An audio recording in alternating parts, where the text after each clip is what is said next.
Hey guys, welcome back. I hope you are having an amazing day. Let's get right into the stories. The first one is an entitled People story. It was a scorching 95 degrees on Saturday afternoon when I decided to head to our community pool for a refreshing swim. As an avid swimmer, I try to lap swim for at least 30 minutes every day if I can. It's not only great exercise, but it helps me de-stress after a long work week. I arrived at the pool ready to dive in, wearing my favorite swimsuit, goggles, and swim cap. That's when I noticed her. Karen from the Homeowners Association board. She was patrolling the perimeter of the pool, clipboard in hand, looking for any rule violations she could call out. I tried my best to ignore her and began my usual lap swimming routine. About 10 minutes into my swim, I heard Karen's shrill voice yelling in my direction. "Hey! No lap swimming allowed when the pool is crowded!" I looked around in confusion. There were only about 5 other people in this large, Olympic-sized community pool. I wouldn't call that crowded at all. I stopped swimming and treaded water near her. "Excuse me, I don't think this pool is too crowded for lap swimming. The rules say lap swimming is allowed unless the pool is at full capacity." Karen scowled at me. "Don't question my authority. I'm the Homeowners Association board president and I say no laps when others are present." I sighed, not wanting to cause a scene. "Okay, I'll just exercise in the shallow end then." Karen smirked and walked away triumphantly. For the next 15 minutes, I attempted to do water aerobics in the shallow end while Karen paced around watching me like a hawk. Anytime I tried to do faster movements like jumping jacks, Karen would yell that I was splashing others and needed to stop. At this point, I'd had enough. I swam to the edge of the pool and pulled myself out ready to leave. As I gathered my belongings, Karen got in my face and snapped a picture with her phone camera. "I'm reporting you for failure to comply with pool safety rules," she spat angrily. "We've gotten multiple complaints about you endangering swimmers with your reckless behaviors." I was seeing red at this point. "That's ridiculous and you know it," I shouted back. "You're just on another insane power trip? I'm following all the rules and you're harassing me for no reason." Karen stepped closer and wagged her finger in my face. "How dare you raise your voice at me? I'll have you banned from this pool, you hooligan." Just then, I heard a familiar voice pipe up from behind me. "Karen, enough, leave her alone." I turned to see my next-door neighbor, Anne, standing there with her arms crossed. Anne was my savior on many occasions when it came to dealing with Karen's crazy antics on the Homeowners Association board. "Mind your own business, Anne," Karen snapped. "This woman was endangering lives with her outlandish swimming." Anne laughed. "Are you hearing yourself, Karen? The only person endangering anything is you with this insane vendetta against your neighbors. She's just trying to swim laps and get some exercise like anyone else." I chimed in. "Yeah, all I want to do is swim in peace. You're the only one causing issues here." Karen's face turned red with anger. "How dare you team up against me, the president of the Homeowners Association?" She was yelling so loudly that heads started turning around the pool area. Anne shook her head. "Karen, you're being unreasonable. You're on a power trip and harassing residents left and right. If you don't stop this crusade of frivolous complaints against your neighbors, we'll have no choice but to vote you out on the next Homeowners Association ballot." Karen gasped dramatically. "You can't do that. I've been president for 5 years. "Yes, we can," I said calmly. "Your behavior is detrimental to the community. It's time for you to go." Karen glared viciously at me and Anne. "Fine, but this isn't over, ladies," she hissed. "You'll regret crossing me." She turned on her heel and stomped away angrily. Anne put a reassuring hand on my shoulder. "Don't worry about her empty threats. Hopefully we can vote her out sooner rather than later. In the meantime, let's enjoy the pool in peace." I gave Anne a grateful hug. "Thank you so much for having my back. I never would have survived Karen's reign of terror without your help." Anne waved it off. "Don't mention it. What are neighbors for?" She winked at me. "Now let's relax and not let Karen ruin our pool day." I wholeheartedly agreed. And for the rest of that afternoon, Anne and I swam leisurely and reminisced about Karen's most ridiculous Homeowners Association infractions. By the time we left, my stress from the day's events had completely melted away, thanks to Anne's friendship and refusal to tolerate Karen's crazy abuses of power. The next week, Anne and I rallied our fellow fed-up neighbors and held an emergency Homeowners Association meeting. There, we outlined all the reasons Karen was unfit to be on the board, let alone president. And by the end, we had more than the two-thirds majority we needed to immediately vote her out and elect saner homeowners association leadership. Karen fought us to the bitter end, but she didn't stand a chance against our united front. With her gone, the community atmosphere changed overnight. People could finally relax by the pool again without fear of retribution from the power-hungry homeowners association president. Anne and I toasted our sweet success with celebratory cocktails by the pool later that week, and for the first time all summer, I enjoyed swimming leisurely laps without getting harassed in the process. The next one is a pro-revenge story. I was approaching 40, and I had learned a lot of lessons in over 10 years of legal practice.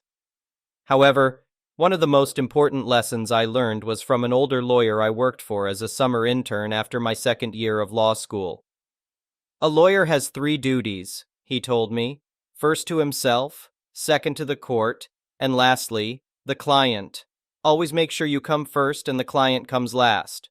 The reason? Because clients will deceive you, he said. They'll betray you without thinking twice. I should have stuck with this lawyer, but being young and foolish, I decided to work downtown.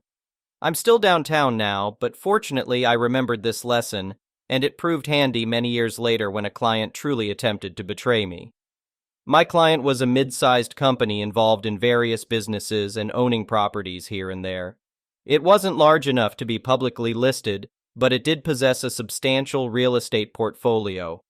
One day, a building they owned burned to the ground.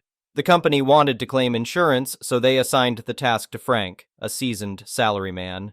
Frank was nearing 60 and believed he knew what he was doing. He insisted he didn't need my help with the insurance claim. He had it all under control. After all, lawyers were costly. Some people took pride in avoiding legal fees, and Frank was one of those individuals who relished every penny saved by not paying lawyers. I dealt with Frank frequently, and he always tried to cut corners. The insurer is going to deceive you, I warned Frank. It was only by chance that I even learned about the fire and the loss, because Frank never sought my assistance. He simply let it slip one day. Since then, I had been monitoring him, attempting to make him see reason. I had to struggle to get him to send me the proof of loss form to ensure he hadn't mishandled it. Frank made plenty of mistakes, and I sometimes wondered how he managed to keep his job. Fortunately, the proof of loss was in order at least, so that was one less concern. You can't be sure of that, he replied, clearly wanting to end the conversation. I'm paid to recognize when insurers are trying to deceive my clients, I said, and the insurer is going to deceive you. They've been stalling you with requests, questions, and paperwork for a long time, but they won't pay you unless you take legal action against them. Frank insisted he knew what he was doing, that everything was under control, and he had a great rapport with the adjuster. The limitation period expires in 2 weeks, I cautioned, and once that deadline passes, it'll be too late to file a lawsuit. The moment that limitation period lapses, they'll stop taking your calls. You'll receive a final email saying, "Sorry, you're out of time," and that will be the end of it. Don't leave this to the last minute. Let me initiate a lawsuit now, and you'll have your money in no time. Frank responded with a nonchalant, "Sure, fine, whatever, don't bother me. I've got this." And he quickly ended the call. I sent him the standard email with clear warnings and recommendations, which he disregarded.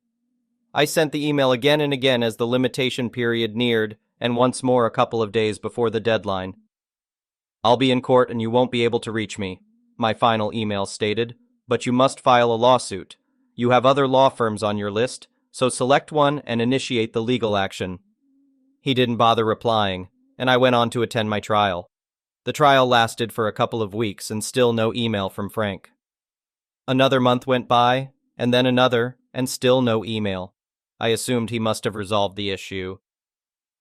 Maybe Frank was correct after all, I thought to myself, and then my phone rang. It was Frank. "Do you recall that fire insurance matter we discussed?" We had discussed it at least a dozen times. I assumed he was calling to gloat, so I got straight to the point. "So they paid out. That's great, Frank. You were right." He inquired about what I was referring to and whether he could see a copy of the claim. "What claim?" I asked. "The claim against the insurer. You know, that claim." "Does that mean the insurer didn't pay?" I questioned. He hung up on me, and a few minutes later, my computer alerted me to Frank's email. in which he mentioned our conversation and asked for a copy of the claim. I promptly replied, "I assume the insurer didn't pay you, just as I warned they wouldn't. Now that the limitation period has expired, they've likely told you to fend for yourself, leaving you with a multi-million-dollar loss. Is that correct?" I had made a mistake by not escalating the issue when Frank refused to listen to me. But if I had done so, I would have likely never received another case from him. However, that was then, and this was now. So I CC'd Frank's supervisor and the supervisor's supervisor, as well as Bill, the client's in-house counsel. Bill acknowledged my email immediately and called me later that day. "Frank messed up," he admitted. "We understand that. He's incompetent. So what's our next move?" "So his excuses didn't hold up?" I inquired. "Nope."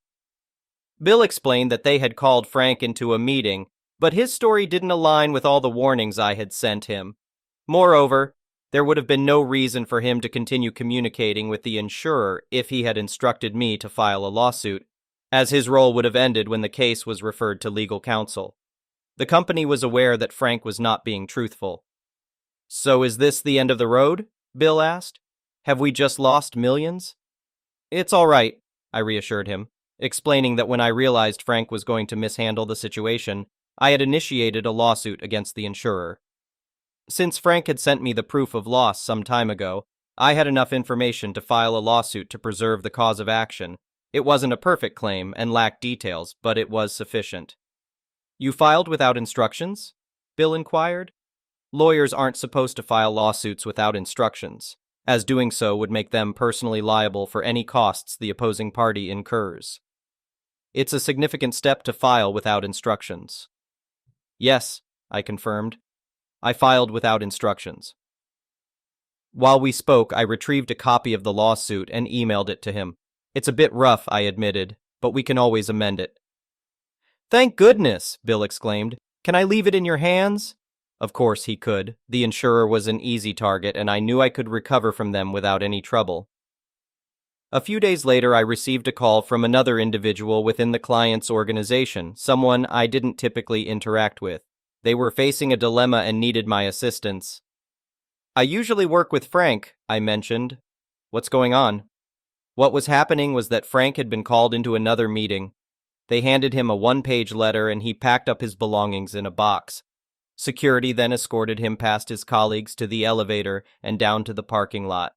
Farewell, Frank. He was too old to secure another job, or at least not a decent one. It was a life-altering event for Frank, but for me, he became merely an anecdote, a cautionary tale that I share with young lawyers over a few drinks, perhaps too frequently, as I've grown older and have accumulated my favorite stories. I didn't seek revenge on Frank, not at all, and I might have felt a bit sorry for him if he hadn't attempted to betray me. Nevertheless, the person who took his place was excellent and never haggled over fees, so everything turned out well. The next one is a petty revenge story. Years ago, I worked for a large retail chain under your typical promoted because he's one of the boys manager. He didn't do much that actually needed doing in our department, and even foisted things like employee reviews, product resets and counts, etc. off on me. He mostly hung out shooting the crap with his buddies and chatting with customers, although he didn't sell much because he always tried to push everyone towards the highest end product even if a more moderate one would suit the customers better. The company rewarded him with prizes like trips and gadgets for our high sales. Sales that I largely made with a team I trained. And then he would brag about all the cool stuff he got. I didn't like him much. One thing he loved talking about constantly was his baby, maybe 9 months old. He even made a picture of the little tyke the wallpaper on our display computer. I get being a proud papa, but on top of me already being annoyed with him for being a crappy boss, his baby was weird looking.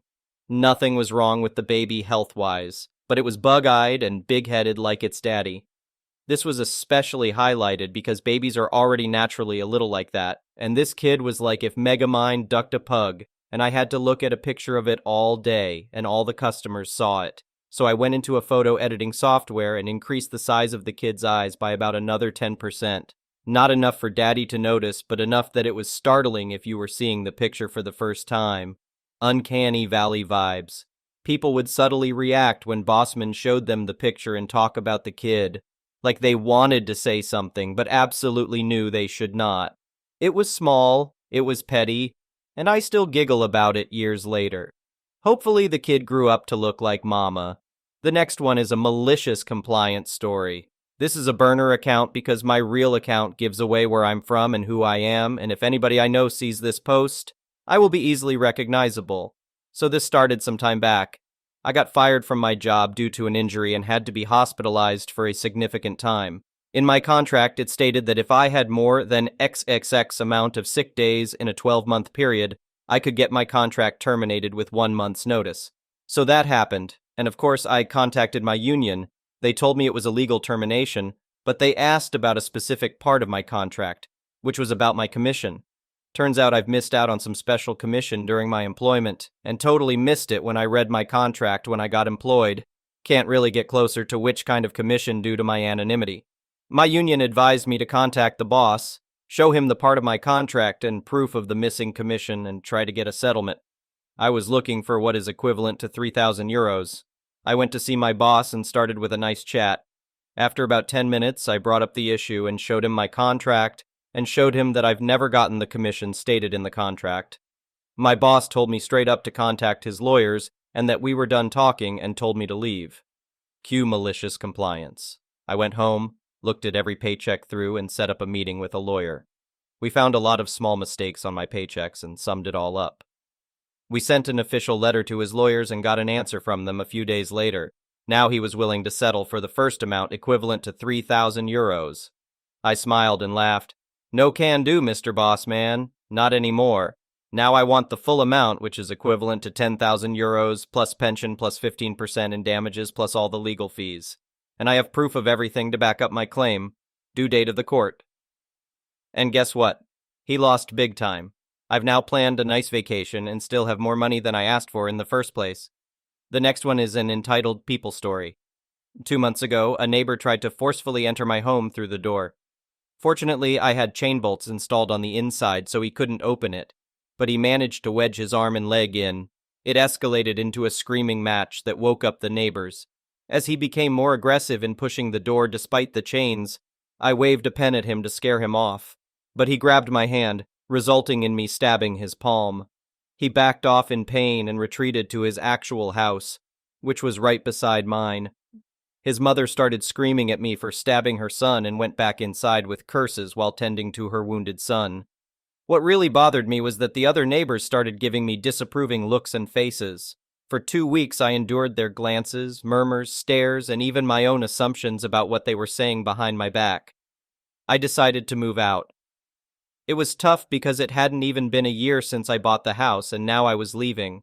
Since it was small, it was hard to hide anything from the neighbors who went out of their way to snoop from the windows. Regardless, I managed to pack my essential stuff and had my brother help me leave the house. Even as I hurriedly put my bags into his truck in the dead of night, it seemed like everyone in the neighborhood woke up and just quietly watched me leave.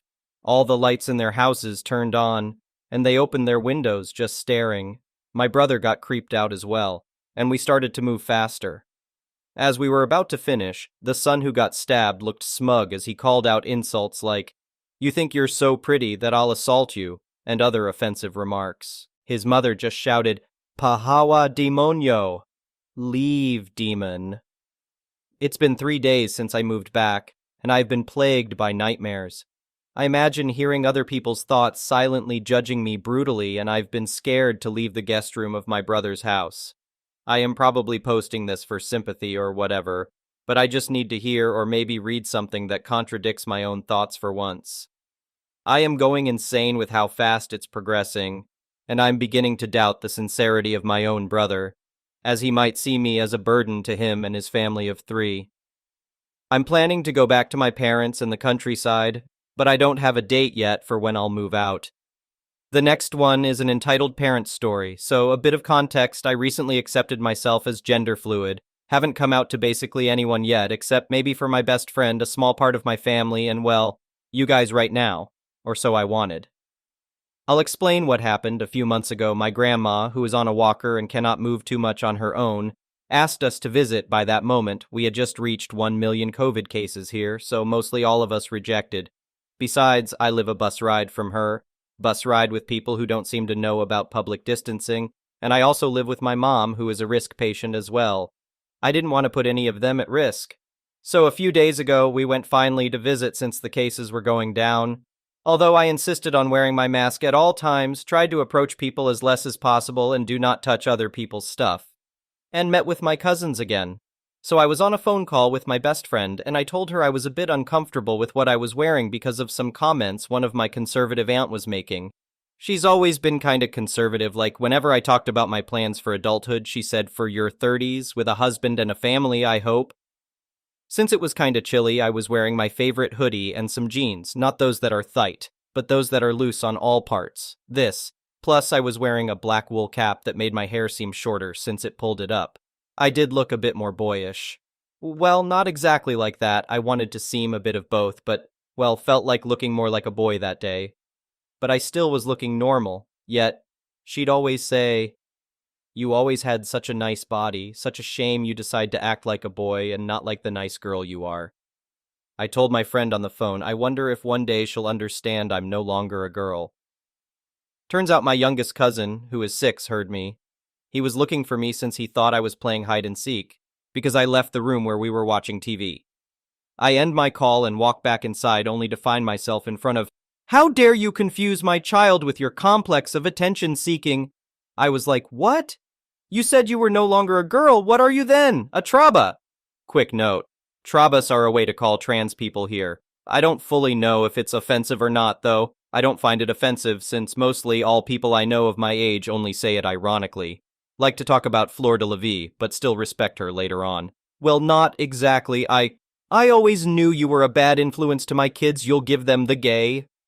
Now my uncle was trying to calm her down. All her yelling must have been heard from the streets. He failed.